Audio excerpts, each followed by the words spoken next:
Not the most ideal situation, is it? Being out for a delightful Sunday drive when all of a sudden a rogue lightning bolt strikes your car, unceremoniously forcing it from the road into the drink below. Nonetheless, this is how They Hunger begins, and is very much the least of your worries. As luck would have it, this is not only a place that suffers from a terrible application of cliffside crash barriers, but also a place where someone has been very busy raising the dead. Somewhat admirably, They Hunger actually spends a fair chunk of time holding the undead back, allowing you to go at your own pace, traversing from one end of this opening level to the other, wondering exactly when that proverbial shit is going to hit the fan.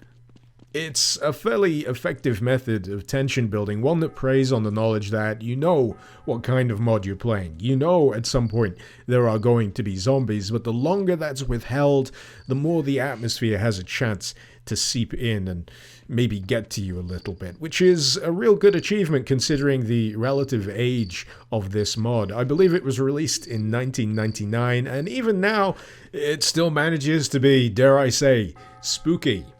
When the zombies finally do emerge from their respective coffins and graves, it is with rather sturdy umbrella in hand that you resolutely bash them about the head till they stop moving again. Now, for me, the visuals of the zombies within They Hunger still remains effectively creepy. I can understand where some would find it less so, what with the dated nature of the visuals here in this mod. It is getting on a bit after all, but the looks were never the sum total of the package for me, because one of the more exceptional aspects of the zombies here is definitely the sounds that they make. Another aspect that certainly aids in the intimidation factor of these creatures is the fact that, while slow, if they do manage to land a hit on you, they do take quite the chunk of health. The hit that I just took off this one, for example, taking me from 80 points down to 40. Now, some of you might be thinking, Icarus, come on, these are old school style zombies. They can only go so fast, you can outpace them, you can outmaneuver them. Simple. But that's where the level design of They Hunger comes into effect, engineering bottlenecks and situations which will frequently have you looping through certain areas through maybe mistakes of your own making or machinations of the author's own design to have you re-encounter groups of zombies that you thought you had a swift workaround for earlier. This inevitably leads to one of my favorite sections in the early part of They Hunger, where you return to the catacombs that you managed to get through relatively trouble-free earlier, albeit with concerning bricked-up walls, only to have them erupt with the undead as you try to make that return trip, leading to a rather frantic weaving through those hallways, desperately trying to remember which turn it was that returns you to the relative safety of the preceding area. Following that, you have some underwater shenanigans involving the raising and lowering of water levels, which eventually kicks you out in this just delightful section where you have to contend with a crowd of zombies that have decided to take a dip and realize that they don't really give a shit about breathing all that much, and have decided to loiter in, quite frankly, the worst place possible. Rather than expending a fair amount of bullets trying to bring these down, roughly 3 bullets per zombie if you're aiming in a decent enough direction, I decided to lure them out of the bottleneck and give myself a little bit of leeway to get around them. Same situation would have worked out just fine here, but I was feeling a little impatient and remembered that I had dynamite in my possession. As you might imagine, dynamite is pretty good for clearing out blockages. Now, if I asked any of you right now if electricity may be harmful to your health and is something that you should probably avoid, I fully expect the answer to be, of course! Despite this common knowledge, I couldn't help but wonder, despite witnessing multiple enemy deaths in that very room, whether yours truly was immune to electricity. I was not. Thankfully, I had the wherewithal to create a quick save before I did such a monumentally stupid act, so I could then carry on my merry way and look for something like, I don't know, a circuit breaker to turn it off before returning to that very room. As a complete aside, this section also cemented the idea that the female zombies are objectively creepier than the fellas, mainly for such prime voice lines as, "Come to Mummy" and "Mummy's hungry." Ugh.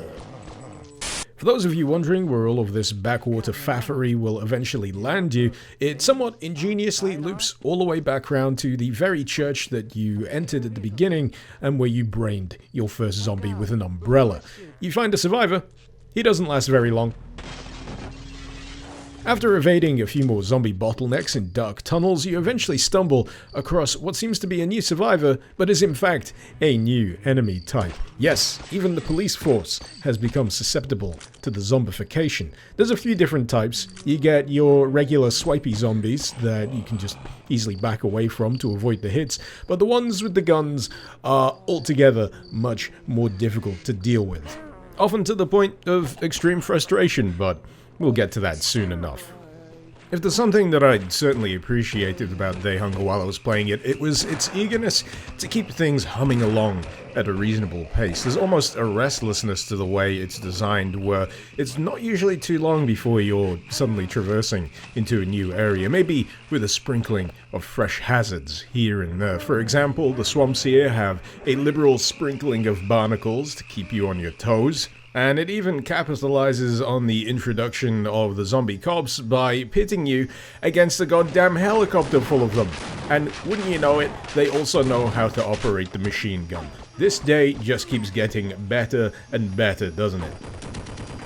You know, I'd really like to know where geographically The Hunger is supposed to take place, because I'm not really sure of how many places go from a swamp directly to an active volcanic region. Pro tip, lava is hot. But nonetheless, The Hunger goes there. It's just another example of that restlessness I was talking about earlier, where it doesn't want to sit still, it just wants to introduce you to as many interesting environments containing zombies as possible.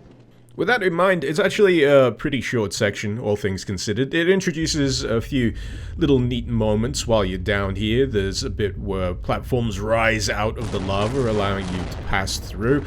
And quite possibly my favorite section while I was down here was using thermal vents as jump pads, so I could ascend out of the pit of zombies and lava and death and get on my merry way.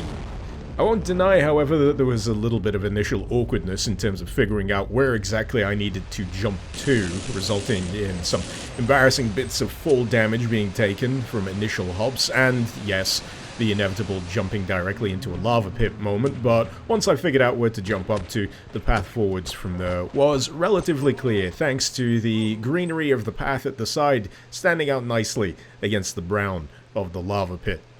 The next section, however, was what I would describe as a cast iron pain in the arse, because remember those cops earlier? Those surprisingly agile zombie cops with a pretty adept trigger finger and relatively good aim to boot?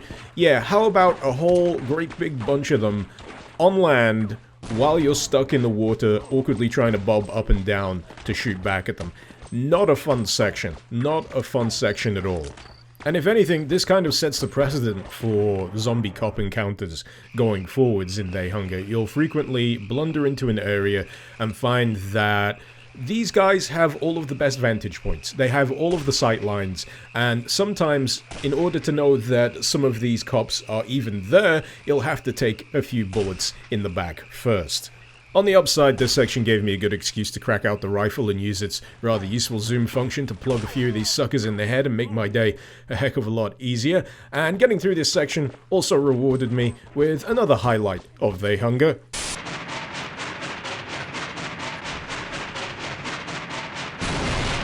The glory of the train ride, however, is cut tragically short when you reach the dam, a section that is probably my most disliked part of The Hunger.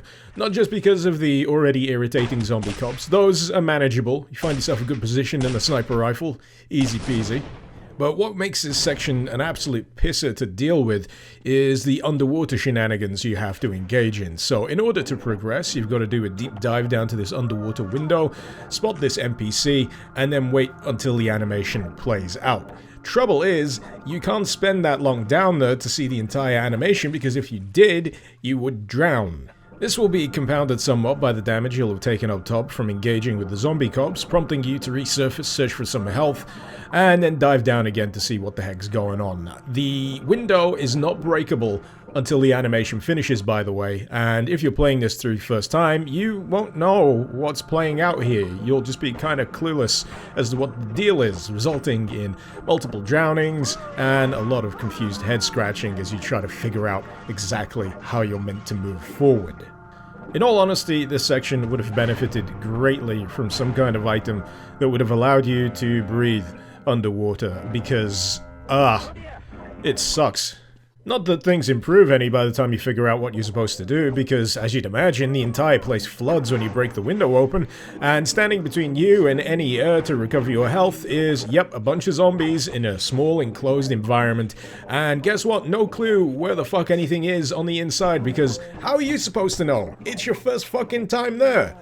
So yeah, tedious as all heck, needlessly confusing, and God forbid you pop back outside for some extra air before you give it a second crack, because guess who's waiting for you? That's right, this toothy son of a bitch right here.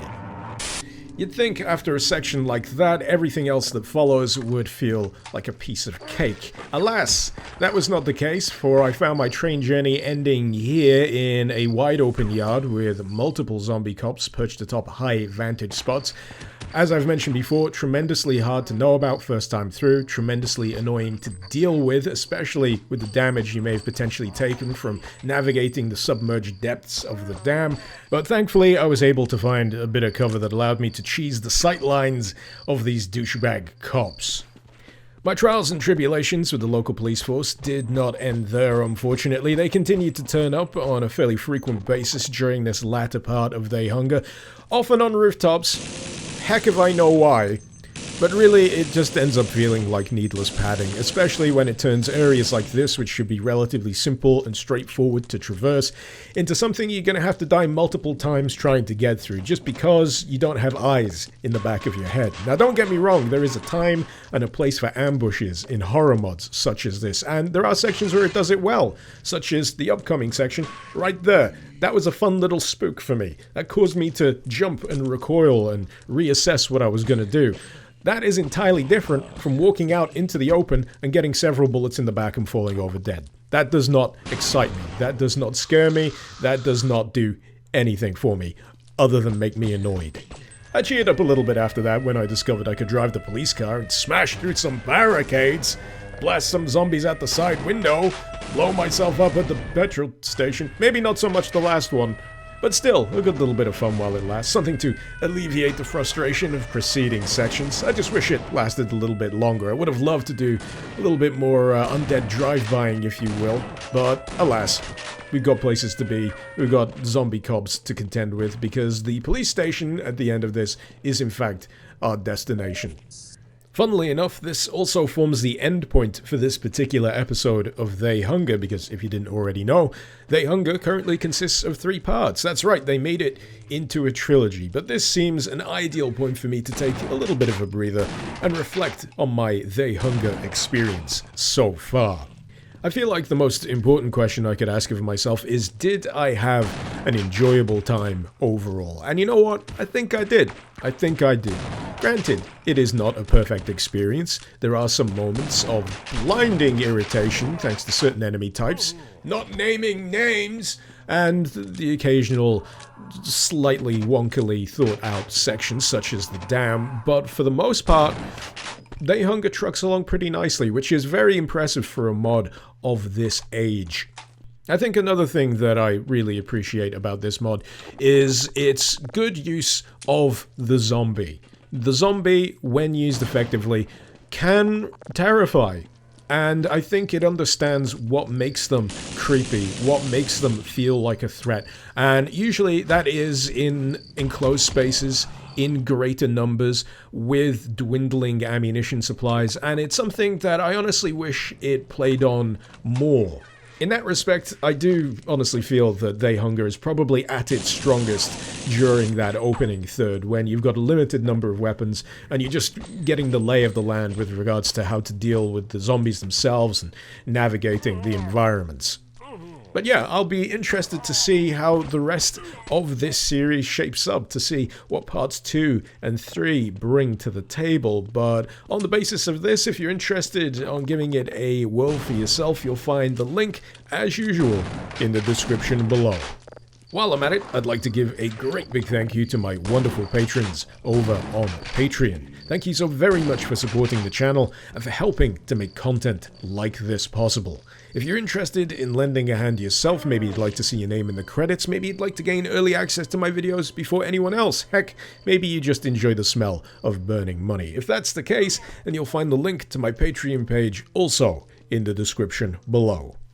Hopefully you've enjoyed this video. Feel free to let me know what you thought in the comments, and feel free to suggest any mods you'd like to see me cover in future editions of Mod Madness. This has been Mr. Icarus. Thank you very much for watching. Icarus out.